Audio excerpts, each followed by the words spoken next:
My name is Elias Hawthorne, and at 87, I've got stories enough to fill the skies over Willow Brook, Vermont, my home for all my years. This town, just 4,832 folks strong, is a patchwork of farms, creaky porches, and gossip that travels faster than the wind off the Green Mountains. I live in a blue Victorian on Elm Street, built by my grandfather Silas in 1892. It's paint peeling but proud, with a garden out back, tomatoes, zucchini, rosemary that keeps my old hands busy. These days, I narrate tales for my YouTube channel, Tales from the Rocking Chair, sipping black coffee, no sugar, and sharing lessons from a life of love, loss, and surprises that hit like a summer storm. This story is about my daughter, Emily, her husband, Greg, and a summer in 2025 that turned my world upside down when I saw something I never expected, my late wife's car. It's called I Visited My Son-in-Law and Saw My Late Wife's Car. What I heard changed everything. Grab a seat, folks. It's a long ride, like a drive through the back roads of Vermont.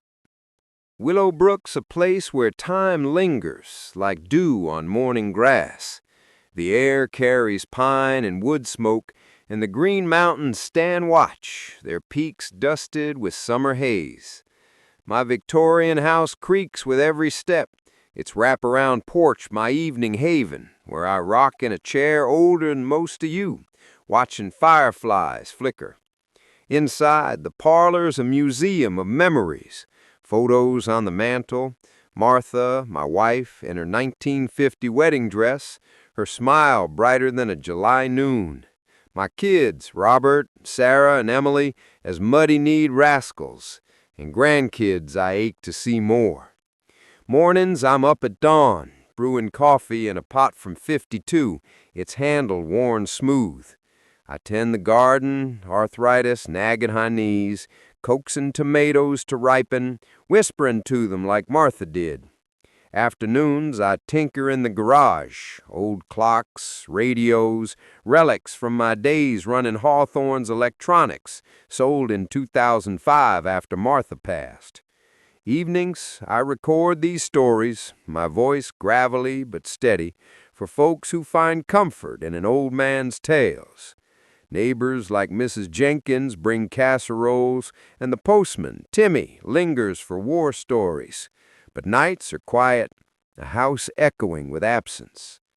Emily, my youngest, born in 1970, was the dreamer of my 3 kids. She'd sit in the orchard, sketching flowers, or read poetry on the porch, her voice soft as a breeze.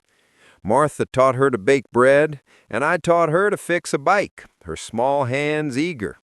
"Daddy, I'll make you proud," she'd say, her brown eyes shining. Teens brought quiet rebellion, sneaking novels past bedtime, dreaming of cities. She went to Yukon in '88, studied literature, then became a librarian, her love of books a constant. In '98, she met Greg, a history teacher, quiet but kind, with a shy smile that won me over. They married in 2002, a small wedding on our farm, Martha beaming as Emily walked down the aisle in her dress. They settled in Connecticut, an hour from Boston, in a modern house with big windows. They tried for kids, but none came, a sorrow they carried quietly. Visits were rare, holidays, birthdays, but Emily called often, her voice warm. By 2025, she was 55, Greg 57, their bond strong but stretched by work, distance, and time. Martha was my heart, married and 50 after I returned from Korea, scarred but whole. Her laugh was music, her eyes saw through my gruffness. In '67, we bought a Ford Mustang, cherry red, her dream car. She'd drive it to town, hair flying, radio blaring Elvis. "Elias, this car is freedom," she'd laugh. We'd take the kids for drives, ice cream dripping on the seats, their giggles filling the air. After Martha's cancer diagnosis in 2004, she couldn't drive it. We sold it in '06, a year after her death, to a collector for $10,000. I couldn't bear seeing it in the garage, a ghost of her joy.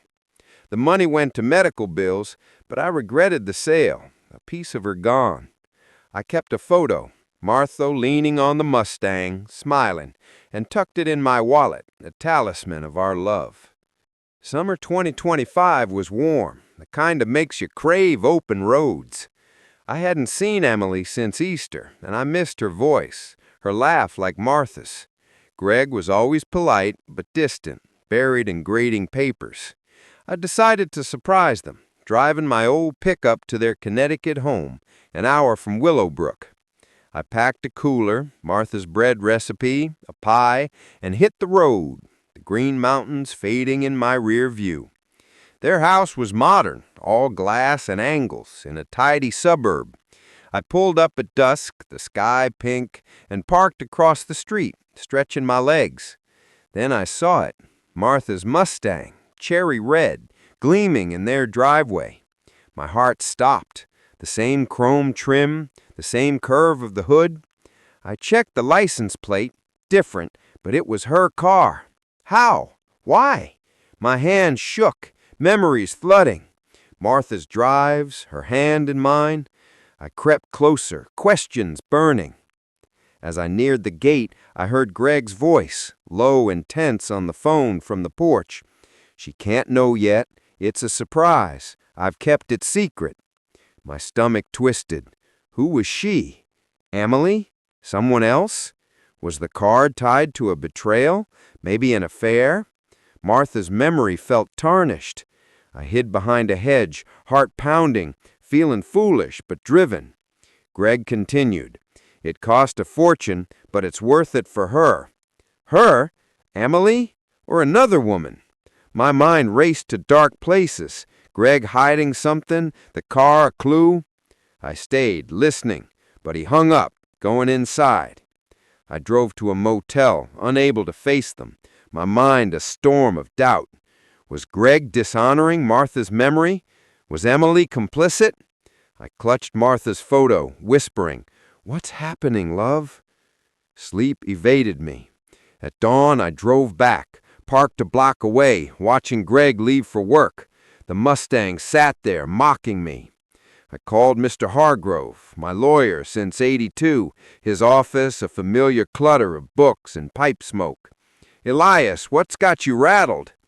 I explained, the car, Greg's words, my fears. He pulled records of the Mustang's sale in '06, tracing its title. He said, "The buyer sold it in '15. It's changed hands since. I'll dig deeper." I tailed Greg that day, feeling like a fool from a detective show, watching him visit a garage, talking to a mechanic. Was he hiding the car? I called Emily, casual, probing. She sounded normal, unaware. My suspicion grew, but so did doubt. Was I wrong? I couldn't wait. I drove to their house, the Mustang still there. Emily opened the door, surprised. "Dad, why didn't you call?" Greg was in the living room, grading papers. I held up Martha's photo, voice shaking. "Why's her car here, Greg? What are you hiding?" Emily frowned, confused. Greg paled. "Elias, it's not—" "I heard you. She can't know. What's the secret?" Emily gasped. "Dad, what?" Greg stood, hands up. "It's for Emily, Elias. I bought the Mustang back. It's her birthday gift to honor Martha." Silence fell. Emily's eyes filled with tears. "Dad, you found Mom's car?" Greg nodded, showing papers. He'd tracked it for years, paid $25,000. My suspicion crumbled, shame rising. I'd misjudged him. We sat, coffee cooling, as Greg explained. He'd found the Mustang online, a labor of love to surprise Emily, knowing her grief for Martha. "I didn't tell you, Elias, because it was a surprise for her 55th. Emily hugged me, sobbing. "Dad, I thought you'd love it." I apologized, voice thick, for doubting Greg. We walked to the Mustang, its red paint gleaming. I ran my hand over the hood, feeling Martha. "Let's drive it," I said. We did. Emily at the wheel, Greg beside her, me in the back, wind carrying memories. I gifted the car to Emily, signing over my blessing. Back home, we planned a family barbecue. The Mustang parked proudly, a bridge between past and present. At my age, I know trust is fragile, memory a double-edged sword. I almost lost Emily and Greg to suspicion, but truth healed us. The Mustang's not just a car, it's Martha's spirit, our family's heart. I record these stories for you, hoping you'll hold loved ones close. Subscribe, folks, for more tales from an old man's life.